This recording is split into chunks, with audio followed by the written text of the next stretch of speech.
Bonjour, bienvenue sur la plateforme TTLST, la cellule d'honneur en ligne.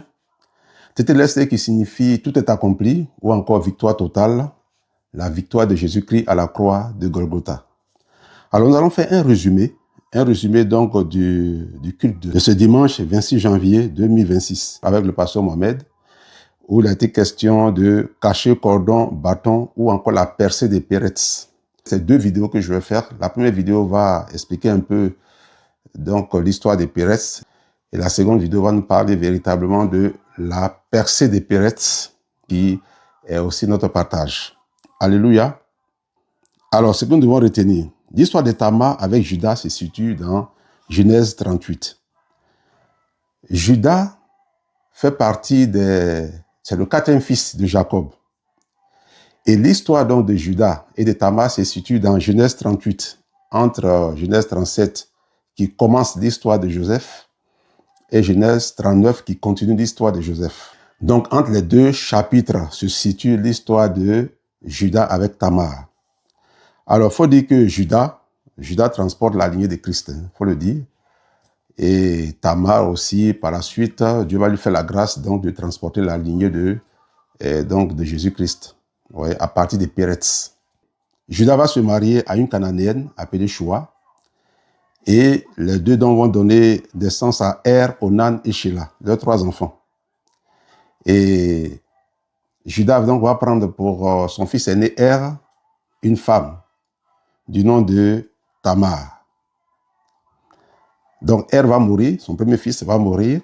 Et Judas va demander donc à son fils au second, son deuxième fils, Onan, de prendre Tamar comme femme. Ensuite, Onan va mourir. Et son troisième fils, qui est Shelah, Judas va demander donc, qui est encore très jeune, Shelah est encore très jeune, donc Judas va demander à Tamar d'aller en famille le temps que Shelah grandisse et qu'il lui donne Shelah en mariage. Voilà, c'est un peu cela. Et donc, Tamar va donc retourner en famille et attendre que Shelah grandisse pour l'avoir comme époux. Et pendant ce temps, Judas va se déplacer à Timna pour tondre ses brebis. Et pendant qu'il y sera, pour tondre ses brebis, il va donc rencontrer une dame. C'est Tamar. Tamar, donc sa belle-fille. Mais Tamar va mettre un voile. Elle va se déguiser. Donc, il ne saura pas que c'est Tamar. Voilà. Donc, elle va se prostituer. Elle va se présenter comme une prostituée. Et Judas va aller avec donc Tamar. Ils vont aller ensemble. Voilà. Et donc, entre-temps, Judas devait payer quelque chose à la prostituée, Tamar. Et donc, Tamar va demander un gage, parce que Judas n'avait pas les moyens de payer sur le champ. Donc, il a dit à Tamar qu'il allait lui envoyer un chevreau. Le temps de lui envoyer un chevreau, Tamar a demandé des gages. Donc, il a demandé son cachet, son cordon et son bâton comme gage. Le temps que Judas lui envoie un chevreau pour la payer. Donc, quand Judas va envoyer son ami, l'Adulamite, pour pouvoir payer, donner donc le chevreau à Tamar pour récupérer son gage, c'est-à-dire son cachet, cordon et bâton, quand son ami va venir, il ne va pas trouver Tamar. Il va se renseigner, on va dire ici, là, il n'y a jamais eu de prostituée. Donc, elle a disparu. Vous voyez? Elle a disparu donc avec le cachet, le cordon et le bâton. Voici un peu l'histoire. Et par la suite, elle va tomber enceinte effectivement de cette rencontre avec son beau-père. Elle va tomber enceinte de jumeaux. Donc, deux jumeaux dans son ventre. Voilà. Donc, ces deux jumeaux vont s'appeler, l'un va s'appeler Zérach et l'autre Péretz. Donc, au moment de la naissance de ces jumeaux, c'est d'abord Zérach qui va présenter la main. Bon, on ne lui a pas encore donné le nom Zérach. C'est d'abord, il y a un des jumeaux qui va présenter la main dehors. C'est-à-dire hors du ventre de la maman.